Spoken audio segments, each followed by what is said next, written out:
आज के एक नए एपिसोड में हम आपका स्वागत करते हैं, जहां पे हम बात करते हैं सिर्फ धर्म और संस्कृति की। आज हमारे बीच में एक ऐसी शख्सियत विराजमान है जो किसी परिचय की मोहताज नहीं है, जो देश में ही नहीं बल्कि विश्व पटल तक अपनी धर्म संस्कृति के लिए लड़ाई लड़ रहे हैं। मैं बात कर रहा हूं अश्वनी उपाध्याय जी की। अधिवक्ता, धर्म प्रचारक, लोगों को अपनी संस्कृति से जोड़ने के लिए, प्रेरित करने के लिए, लोगों को जागरूक करने के लिए, अपने अधिकारों के लिए साधक क्या है अश्वनी उपाध्याय? सबसे पहले तो आपको प्रणाम करता हूँ, पीताम्बरा की पवित्र भूमि को प्रणाम करता हूँ।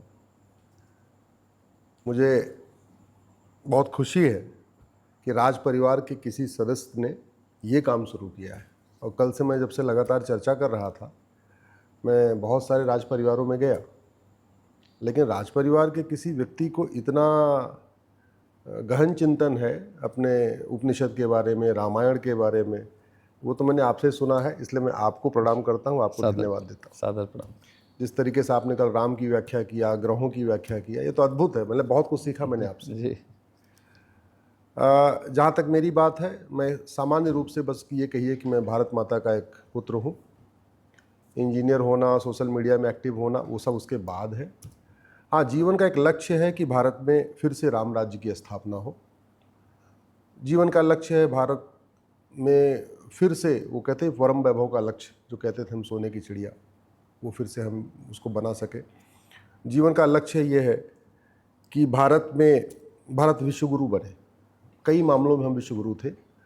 शिक्षा के मामले में हम विश्वगुरु थे, चिकित्सा के मामले में हम विश्वगुरु थे, जुडिशियल सिस्टम के बारे में हम विश्वगुरु थे, न्याय के मामले में हम विश्वगुरु थे, आध्यात्म के मामले में हम विश्वगुरु थे, नैतिकता के मामले में हम विश्वगुरु थे, कई सारे मामलों में हम विश्वगुरु थे। मतलब दुनिया में जब लोगों के बहुत सारे स्थानों पे प्राइमरी स्कूल नहीं था, तो हमारे पास 2 विश्वविद्यालय थे, तक्षशिला और नालंदा। जी, हमारे पास बिल्कुल। तो मेरी कोशिश वही है कि दोबारा फिर से वो परम वैभव मिले जी। और दैविक भौतिक तापा राम राज नहीं काहू व्यापा, और सब नर करें परस्पर प्रीति, चलहि स्वधर्म निरसृत नीति, अल्प मृत्यु नहीं कौनो पीरा, सब सुंदर सब बिरु शरीरा, नहीं दरिद्र को दुखी न दीना, नहीं कोई अबुध न लक्षण हीना। वो जो राम राज्य की कल्पना दी हुई है हमारे रामचरितमानस में, तुलसीदास जी ने लिखा, वाल्मीकि जी ने लिखा, उसी को कोशिश कर रहा हूँ अपने माध्यम से प्राप्त करने के लिए।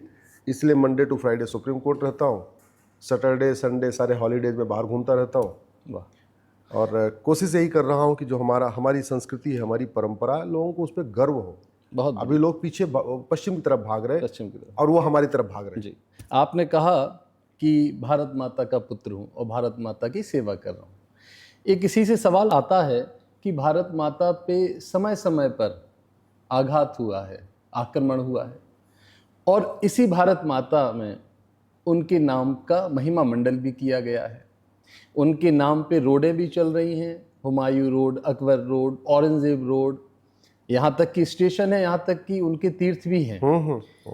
इस चैलेंज से आप कैसे देखते हैं इस सब चीज़ों को, और हमारे जो जननायक थे आज वो हाशिए पर हैं?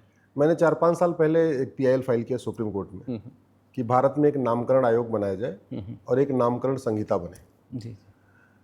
और जैसे मैंने फाइल किया तो उसमें सुप्रीम कोर्ट के जज साहब थे, जस्टिस थॉमस, वो बोले कि कौन सा फंडामेंटल राइट वायलेट हो रहा है, अगर नाम चल रहे हैं तो क्या हुआ।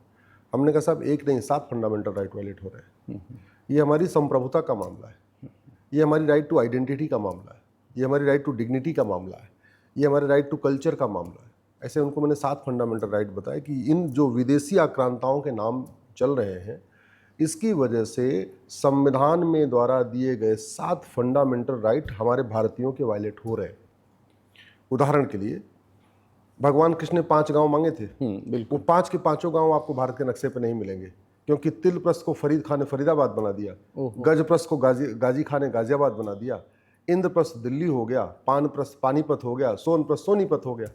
अब हमने, हमारे बच्चे महाभारत में पढ़ रहे कि 5 गांव भगवान कृष्ण ने मांगे, वो भारत के नक्शे पे नहीं है। अब हो क्या रहा है कि मिशनरीज, मॉन्टेसरी वाले, कॉन्वेंट वाले, मदरसा वाले जब हमारे बच्चों को ये कहते हैं या हमारे लोगों से ये कहते हैं कि महाभारत एक काल्पनिक घटना है, तो मानना पड़ता है। क्यों? क्योंकि महाभारत वाले कोई नाम मिल ही नहीं रहे। कुछ नहीं मिल रहा। जहां पांचाली का जन्म हुआ द्रौपदी का, उसको फर्रुख खान ने फर्रुखाबाद बना दिया, बिल्कुल। तो आपको मिल ही नहीं रहा। जहां भगवान परशुराम जी का साधना स्थल था, उसको जमदग्निपुरम कहते थे, जौना खान ने उसको जौनपुर बना दिया। हमारा एक शक्तिपीठ था कीर्तेश्वरी, जहां माता का मुकुट गिरा था, उसको मुर्शिद खान ने मुर्शिदाबाद बना दिया।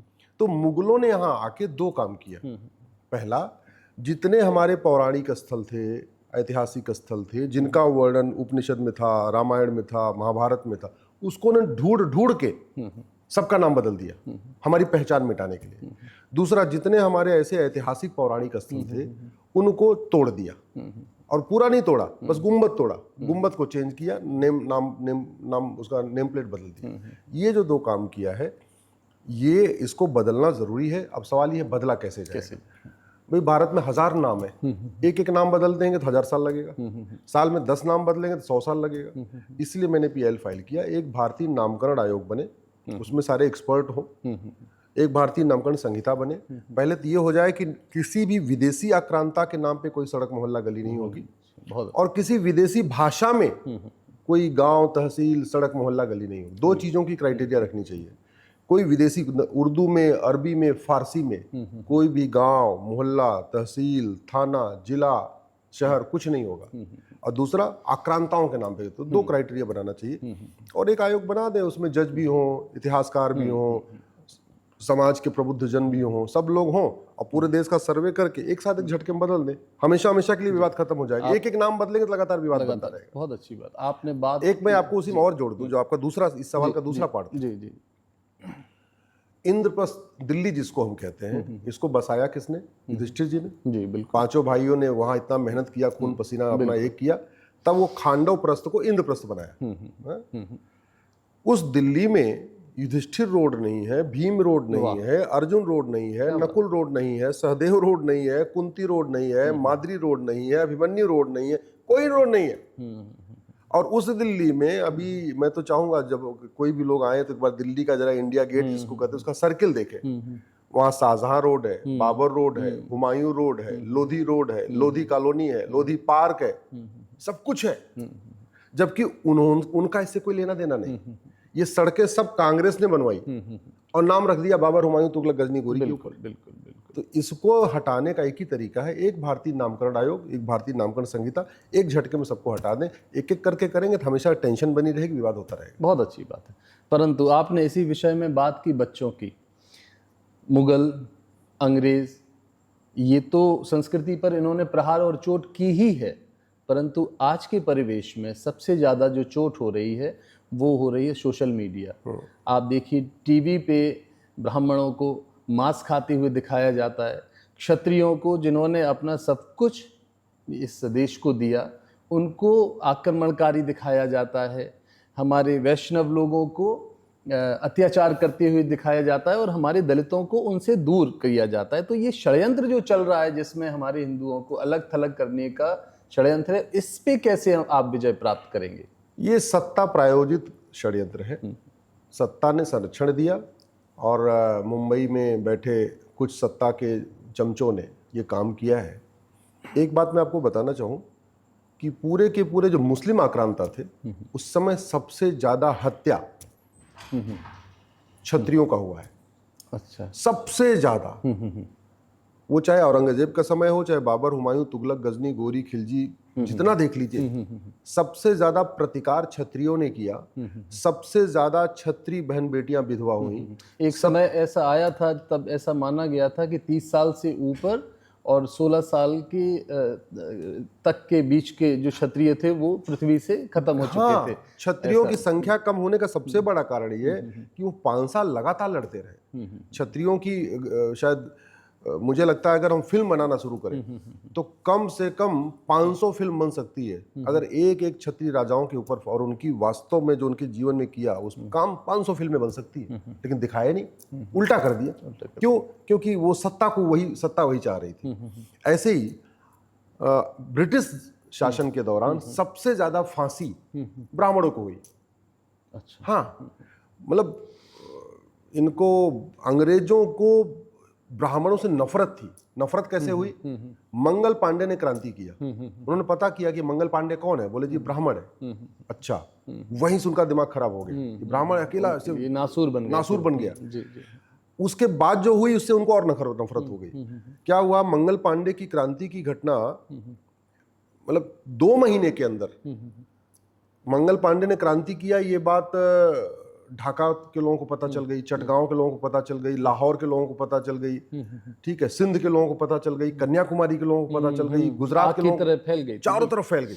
सही। तो अंग्रेजों ने इस पर जांच कराई कि ये जो मंगल पांडे की क्रांति है ये पूरे देश में फैली कैसे, किसने कौन था ये पूरा काम कर रहा था। तो पता चला ये काम किया मंदिर के पंडा पुजारियों ने। मंदिर के जैसे रिले रेस नहीं होती, बिल्कुल सही कहा, एक आदमी यहाँ से वहां, वहां से वहां, वहां से वहां से, तो मंदिर के पंडा पुजारियों ने रिले रेस शुरू किया।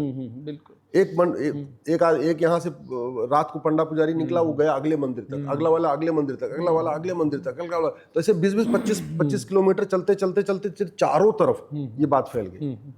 इसलिए सबसे पहला उन्होंने कानून बनाया, मठ मंदिर अपने कंट्रोल में किया और मंदिर के पंडा पुजारियों को नौकर बना दिया, उनको वेतन भोगी बना दिया। जो वहीं से आया, ये वहीं सिस्टम शुरू हुआ, आज भी चल रहा है। आज भी चल रहा है। दुर्भाग्य देखिए, अंग्रेजों ने तो 2 कानून बनाया था मठ मंदिर कंट्रोल करने के लिए, हमारे बाद वाले अंग्रेजों ने 1950 के बाद वाले अंग्रेजों ने 33 और कानून बना दिए थे। आज की डेट में 35 कानून चल रहे हैं मठ मंदिर कंट्रोल करने के लिए। मतलब पूरे भारत में एक भी मस्जिद सरकार के कंट्रोल में नहीं है, एक भी दरगाह सरकार के कंट्रोल में नहीं, एक भी चर्च सरकार के कंट्रोल में नहीं है, और 4 लाख मठ मंदिर सरकार के कंट्रोल में है। और 4 लाख मठ मंदिर की जो भाई मठ मंदिरों को बहुत, उसके पहले के राजाओं ने बहुत दान किया, खूब जमीनें दिया, ठीक है। हर मठ मंदिर के पास 100 एकड़ 150 एकड़ पूरा कम होता नहीं, ऐसे होता नहीं था। वो सारी जमीनें सरकारों ने ले लिया और सरकारों से मतलब वो कुल मिला के वहाँ के सांसद विधायक मंत्री उस पर प्लॉटिंग करके अपना कोई फार्म हाउस बना लिए हैं, कोई कुछ कर लिए हैं, कोई कुछ कर लिए हैं। तो लगभग 1 लाख करोड़ की प्रॉपर्टी मठ मंदिरों पे वो सरकारी नियंत्रण हो रखी है। ये मतलब आप कहीं उठा के देख लीजिए, मुंबई में सिद्धि विनायक मंदिर सरकार के कंट्रोल में, हाजी अली की दरगाह सरकार के कंट्रोल में नहीं है, जबकि चढ़ावा वहां भी आता है। पुष्कर में देख लीजिए, पुष्कर मंदिर राजस्थान में सरकार के कंट्रोल में, और वहीं बगल में अजमेर शरीफ की दरगाह, उतने चढ़ावा वहां भी आता है, वो सरकार के कंट्रोल में नहीं। आपने बात की राजा महाराजाओं की, आपने बात की क्षत्रियों की। इस देश को उन्होंने सब कुछ दिया, परंतु एक कहावत है कि कितने फर्श बिछाए हमने और हम ही उठाए गए उनसे। कुछ ऐसा हुआ कि सब कुछ देने के बावजूद भी उन्हें कुछ ऐसी व्यवस्था में नहीं रखा गया जहाँ की वो धर्म और संस्कृति की रक्षा कर सकें। गोल्ड एक्ट, सीलिंग एक्ट, उनको ख़त्म करने के लिए एक रणनीति थी, एक साजिश थी। आज भी कई इतिहासकार ऐसा कहते हैं कि अगर उनको पुनः जीवित किया जाए, संस्कृति से पुनः जोड़ा जाए, तो संस्कृति और धर्म बच सकता है। क्या कहेंगे आप इस चीज़ पे? देखिए, भारत में अभी भी बहुत सारे राज परिवार हैं। एक राज परिवार में तो मैं खुद ही बैठा हुआ हूँ, ठीक है। और मैं तो ये अभी तक मेरा जितना आना जाना हुआ, सारे राज परिवार के लोग भारत माता से बहुत प्रेम करते हैं। इनफैक्ट उसमें मैंने तो देखा कुछ एक राज परिवार के बच्चे बाहर भी गए पढ़ने, कुछ राजकुमार गए बाहर पढ़ने, लेकिन यहाँ आए फिर यहीं से जुड़ गए, बिल्कुल बाहर आके फिर भी जुड़ गए। तो स्वाभाविक सी बात है, चलो संविधान है, सबको समान अधिकार है, लेकिन सम्मान तो मिलना ही चाहिए ना। जी जी। आप सम्मान नहीं दे सकते, कम से कम अपमान तो मत करो। यहाँ तो उल्टा चल रहा है, यहाँ उल्टी गंगा बह रही है।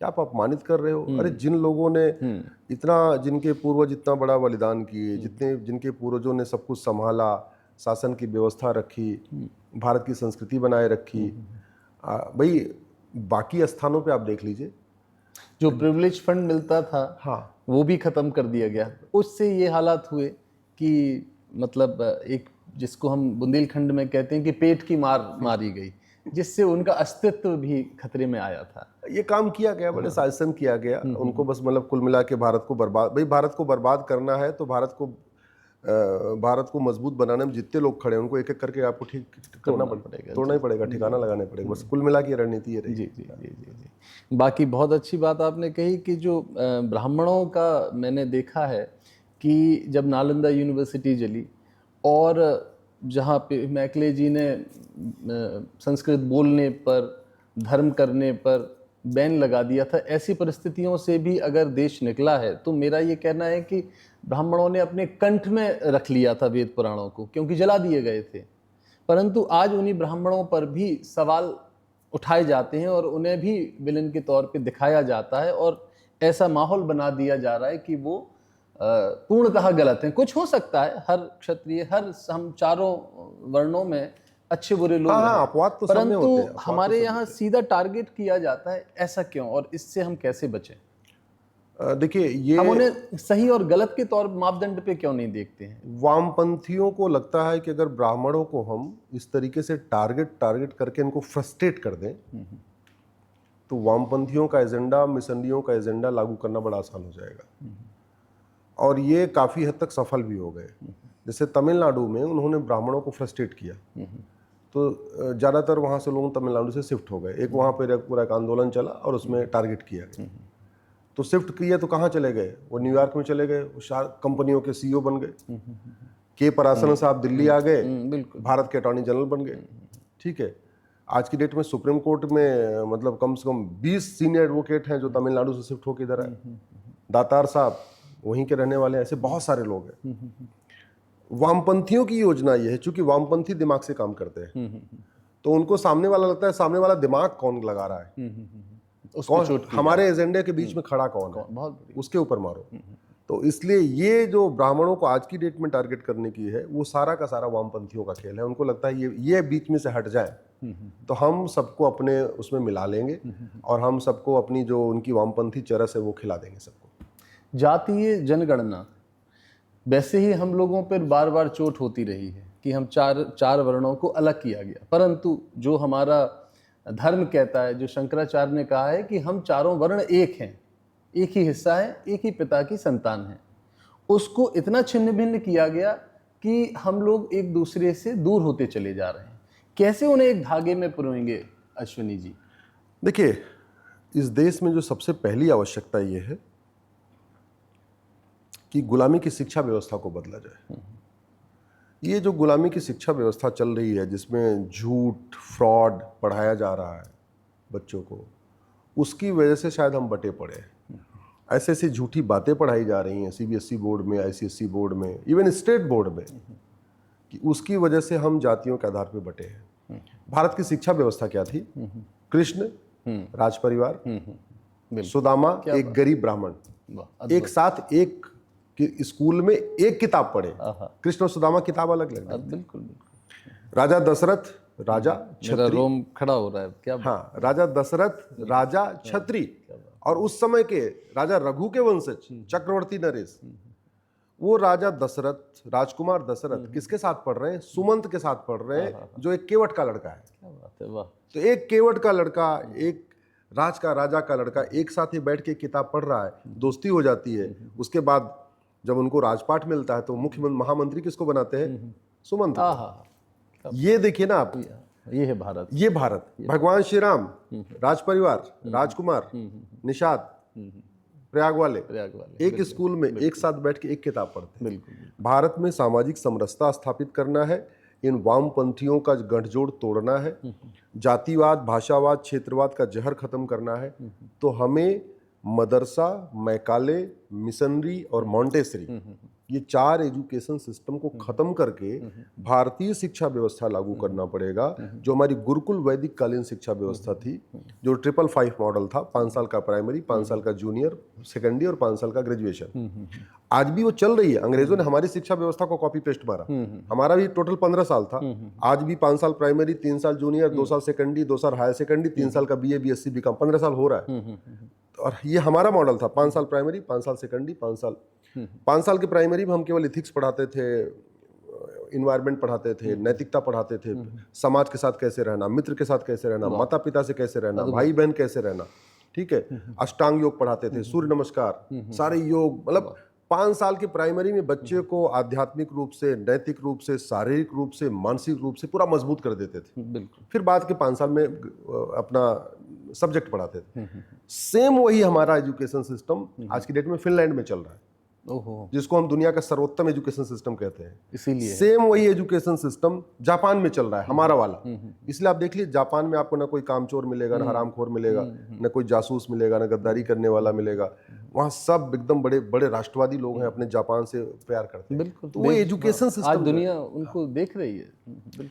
तो इस पूरे ये जो जितना भी मकड़ जाल है, उसका सबसे अच्छा तरीका है गुलामी के नाम हटा दिए जाए, गुलामी के निशान हटाए जाए, गुलामी की शिक्षा व्यवस्था बदला जाए, गुलामी की कुरीतियां कुप्रथाएं जो चल रही हैं भारत में उसको खत्म किया जाए। लेकिन वो समाज नहीं कर सकता, उसके लिए शासन को, सरकार को ही कानून बनाना पड़ेगा, समाज थोड़ी कर सकता है। आपने जी सॉरी, हम कहते नहीं, धर्म की जय हो अधर्म का नाश।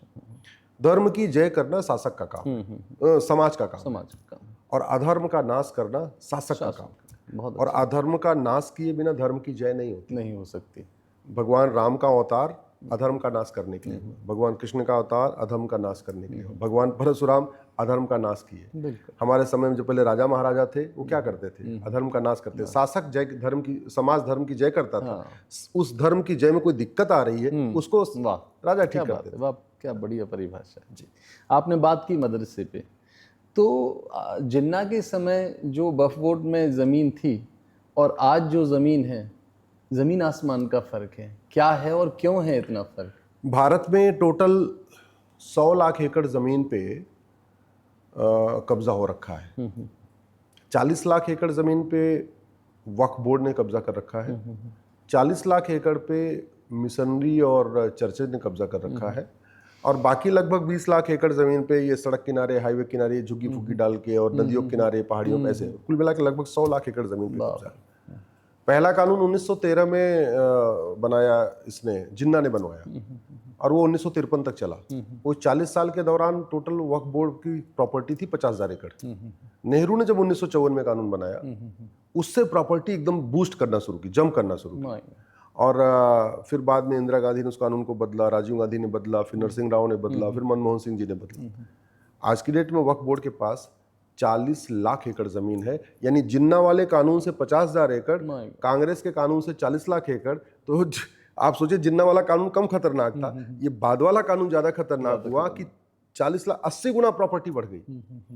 सिमिलरली ऐसे ही 1894 में अंग्रेजों ने कानून बनाया था लैंड एक्विजिशन एक्ट, और पूरे देश भर उन्होंने सिविल लाइन बनाई।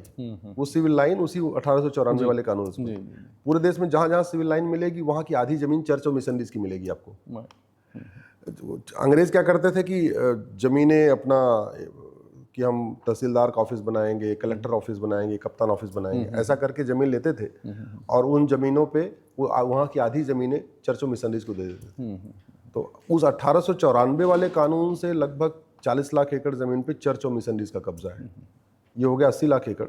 और लगभग 20 लाख एकड़ जमीन पिछले 75 साल में कब्जा की गई, पहाड़ियों किनारे, नदियों किनारे, जहाँ पे हाईवे किनारे, रेलवे किनारे, एक्सप्रेसवे के किनारे, जहाँ जहाँ इसे कब्जा होता जा रहा है। और उसका बड़ा यही कारण है कि हमारा कानून घटिया है, हमारी न्यायिक व्यवस्था सड़ चुकी है, कानून का खौफ नहीं है। इसलिए लोग जहाँ देख रहा है वहीं पे, और वो भी हो गया कि हाँ भाई जिसकी 10 साल झुग्गी बन जाएगी। सॉल्यूशन क्या है? सॉल्यूशन रिफॉर्म, कानून बदलना पड़ेगा, और कोई तरीका नहीं, और कोई तरीका नहीं। जो समस्या भारत में, इसमें कोई समस्या लाइलाज नहीं है, कोई समस्या विश्वव्यापी नहीं है। जो समस्या है भारत में, इसमें कोई समस्या जापान में नहीं है, सिंगापुर में नहीं है, छोड़िए दुबई में नहीं है, भारत में ही है। क्योंकि हमारा कानून घटिया है, न्यायिक व्यवस्था सड़ चुकी है पूरी तरीके से। यहाँ तू मैं बहुत होता है, आरोप प्रत्यारोप, नूरा कुश्ती बहुत होती है, बतौलेबाजी बहुत होती है, भाषणबाजी खूब होती है, तू चोर मैं सिपाही वाला खेल बहुत होता है।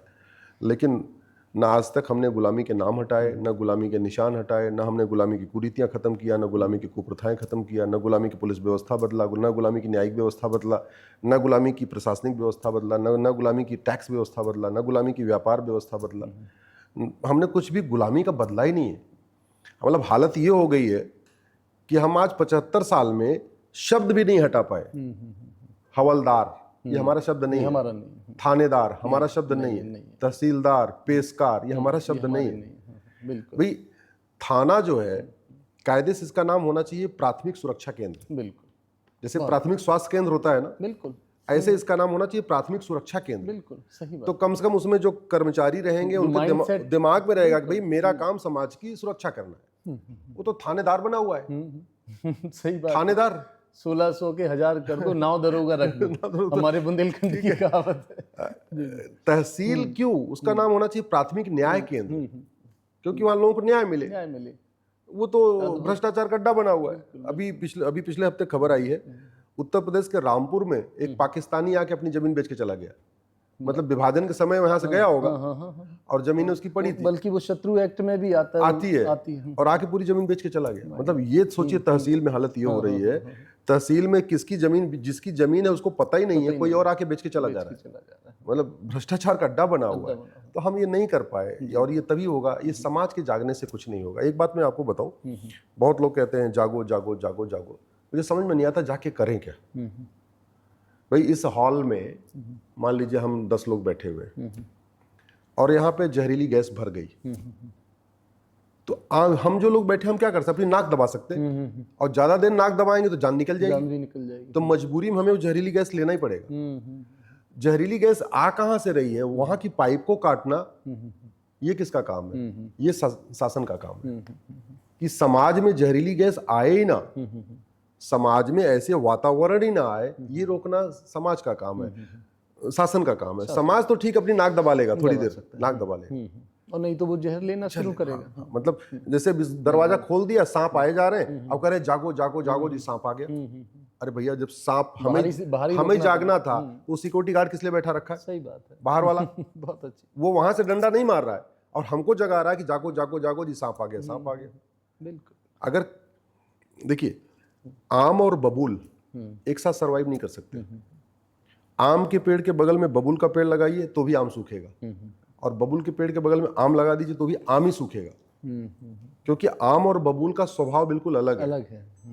क्या बात। लेकिन आज की डेट में कह रहे हैं कि ऐसा है भैया, equality before law, equal protection of law, संविधान जो कहता है। आम भी पेड़ है और बबूल भी पेड़ है, इसलिए जितना खाद पानी आम को देना है उतने खाद पानी बबूल को देना है।